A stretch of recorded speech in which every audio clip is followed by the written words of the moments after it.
Keshod marketing yard ખાતે તુવેર ખરીદી શરૂ। કેશોદમાં કઠોળ આત્મનિર્ભરતા મિશન હેઠળ તુવેરની ખરીદીનો પ્રારંભ કરાયો છે। Story report by Jagdish Yadav, Junagadh. આજ રોજ કેશોદ માર્કેટિંગ યાર્ડ ખાતે શ્રી અર્જુન દૂધ સેવા સહકારી મંડળી દ્વારા તુવેરની ખરીદીનો પ્રારંભ કરવામાં આવ્યો છે।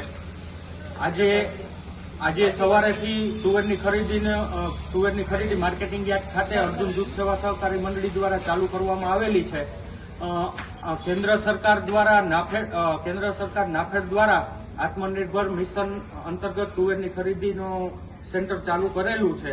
તો હું સૌ કેશોદના ખેડૂત ભાઈઓને જણાવવા માંગુ છું કે જે પણ ખેડૂતોનો તુવેરનો પાક તૈયાર થયો હોય તે માર્કેટિંગ યાર્ડ ખાતે ખરીદીમાં આજથી આવી શકે છે। ખેડૂતોને એ પણ જણાવવા માંગુ છું કે એક મણના ભાવ 1600 રૂપિયા લેખે અને જેટલા પણ વીઘાનું જે ખાતું હોય તો એક વીઘા દીઠ 10 મણ તુવેર જેટલા પણ વીઘા હોય બધા વીઘાની લેખે ખરીદી કરવામાં આવશે। તો હું સૌ ખેડૂતોને કહેવા માંગુ છું કે માર્કેટિંગ યાર્ડ ખાતે આવી અને જેને તુવેર તૈયાર થઈ હોય એ તુવેરની ખરીદીમાં એ નાખી શકે છે।